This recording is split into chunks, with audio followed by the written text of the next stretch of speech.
What's up, guys? It's Creative Today, and I am back with another video. I am so sorry that it took me so long to finally upload something, but life just got really hectic and I wasn't really able to upload anything. But here I am with my nice little speed paint of my little project I did for Witchtober, and it involves turning myself and my daughter into witches. And I thought it was a really fun idea, and it was overall a really fun piece. So I'm just gonna go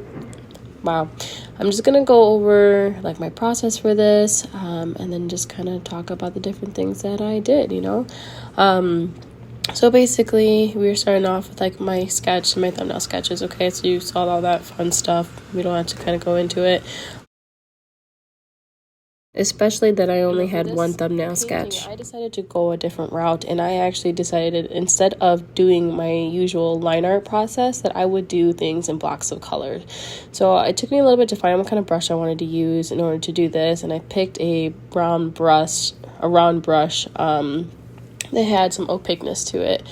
And basically I blocked out the colors of like the wood panels as you see here, and then I just lowered the thickness of the brush and like added in all those nice swirlies. And then the same things for the potion and the plant, the cat, everything that's on in the background, blobs of color. I just looked up some potion bottles and decided to do the vague silhouette of each of these items, and I added a little bit more detail into like the background thing, like the books, the spine of the books, the bees, the butterflies, and then the potion bottles. How I added in detail with the potion bottles was simply taking a color that was lighter than the base blob, that's what I'm going to call it, and basically kind of not outlining it, but making the same shape just inside of it, as you saw, and then adding some highlights. And I think overall it achieved the look that I wanted, because I wasn't going for something super detailed because I was going to blur it anyway. And then as for the plant, you just kind of go in and out with dark greens, light greens, that kind of thing, kind of get that little fluffy look. Doing the window was so hard. I struggled so much with it, but it is what it is. I figured it out anyway. I actually had to come back to it a couple of times. And here you see me, adding more of my blobs for the shapes of the book, the cauldron, and all that fun stuff. Honestly, doing this piece, it taught me a lot, because I played with a lot of different brush textures. If you guys ask me what brushes I use, I will try my best to tell you what I use, but honestly, I spent half of the time going through like the Procreate default brush library and seeing what the different textures looked like on the different items that I had it on. And so I will try my best to let you know what I use in the end, but I might not have it completely right. Just when in doubt, go have fun. But this is me kind of finalizing details in the cauldron, and then working on the spell book and how I kind of wanted the details to look with the pages. And let me tell you, it took me forever just to come up with the name Witch's Brew. Why? I don't even know. But it is what it is. Honestly, doing this cauldron was probably, or the potion stuff inside the cauldron was probably the most fun that I had. Making like the goo kind of glow and make it like kind of shiny green. I thought it was so cool. Anyway, we're gonna go ahead and move on to the line art. Now this is where I did do line art of me and my daughter. I gotta say, though, I do like how this turned out, and I really do like the line art and how it looks. I did not capture the likeness of me whatsoever. And then when it comes to my daughter, she's not even 1 yet, so I definitely aged her up a little bit in this. But I don't even know if that's what she's gonna look like, to be honest. So I kind of just like winged it. But it's all right. I know what it was meant for. It was meant for me to look at something that kind of made me happy and reminded me of me and my daughter.